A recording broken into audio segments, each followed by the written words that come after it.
Well, that was an ill-advised policy in my country, in my opinion, before I became president, of trying to isolate Castro and to strengthen our ties with the Cuban people, which actually meant that we were punishing the Cuban people and escalating the self-esteem and popularity of Castro in his own country. And the more restraints and punishment we inflicted on the Cuban people, the more they turned against us and made Castro appear to be a David, fighting the Goliath in Washington. So I thought it was an ill-advised policy, and I wanted to see democracy and freedom come to Cuba, as all of my predecessors and successors have.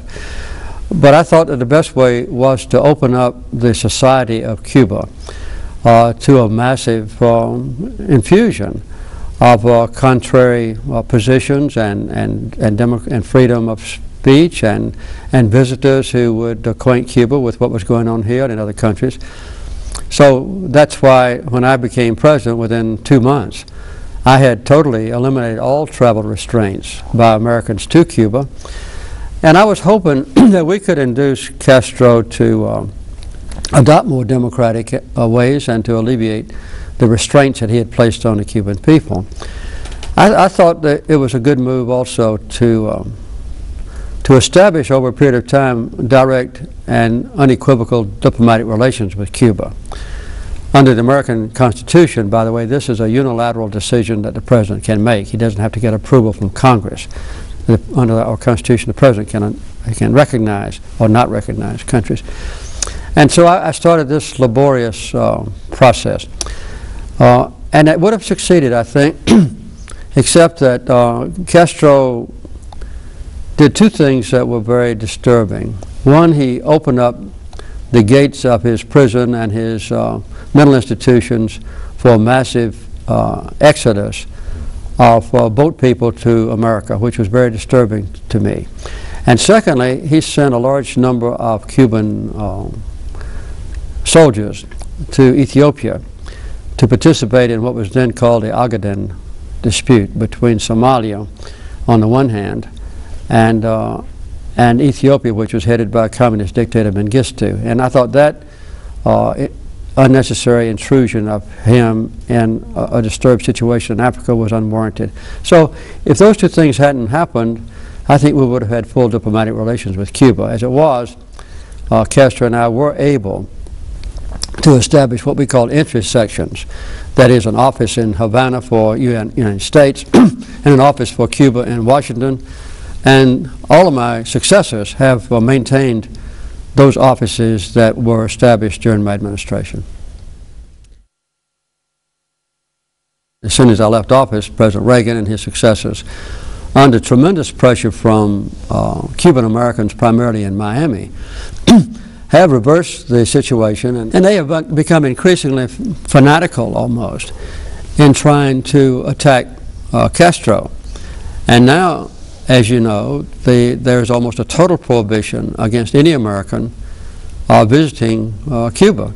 Even Cuban Americans find it very difficult to go back home to Cuba and visit their relatives. And there's a tight restraint on how much funding can be sent from, say, wealthy Cuban Americans to their destitute, sometimes needy, families in Cuba. And of course, we have a massive injection of propaganda through the airwaves, television and radio, mostly blocked by Castro, but some of it does get through. And I think our entire foreign policy in Latin America in the last 5 years under President Bush Jr. has been distorted by the obsession with punishing Castro. It's almost impossible or inconceivable these days for any high-level State Department official responsible for any country in Latin America to secure a position unless they have proven themselves to be determined to punish Castro. And still, as it was before I became president, the damage that's done is twofold. One is Americans are deprived of a basic right to travel anywhere we want to in the world. I presume that any country on earth can have their citizens go to Cuba if they wish. I can't go to Cuba except with torturous and devious means. So Americans are deprived of our basic human rights of traveling freely. And the other thing is that every time we do something ostensibly to punish Castro, we actually punish the Cuban people who are already suffering from our embargoes of trade and even in medicine and food. We try every way we can to prevent their attending international conferences on health and education and cultural affairs and even sports. So I think it's counterproductive. I think in the long term, our ill-advised policy strengthens Castro and weakens the popularity that the United States ought to have among the Cuban people.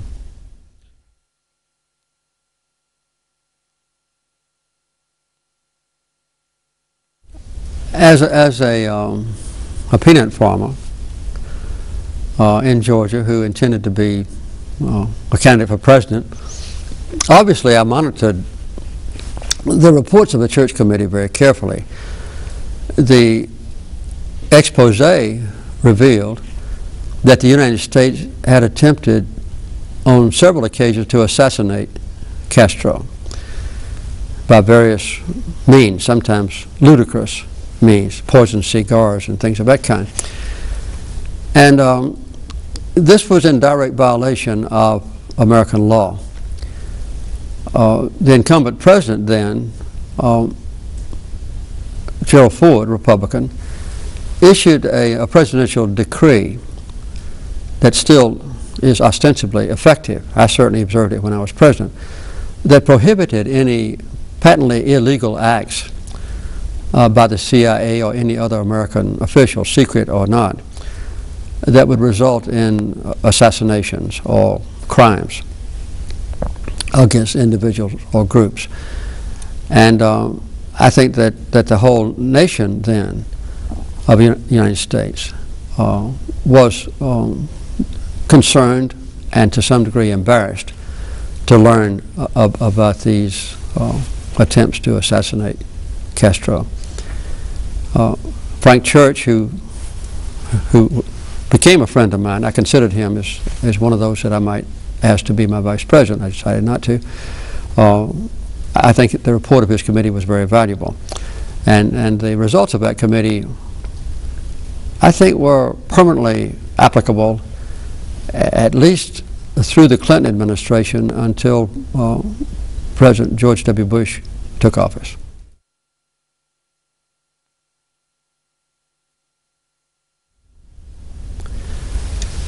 I would not approve it if I was president, the assassination of people.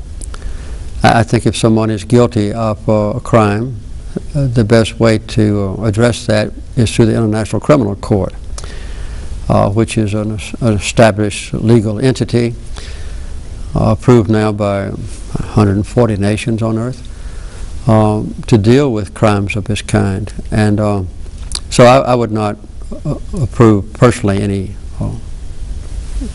American officials, CIA or otherwise, being involved in assassinations.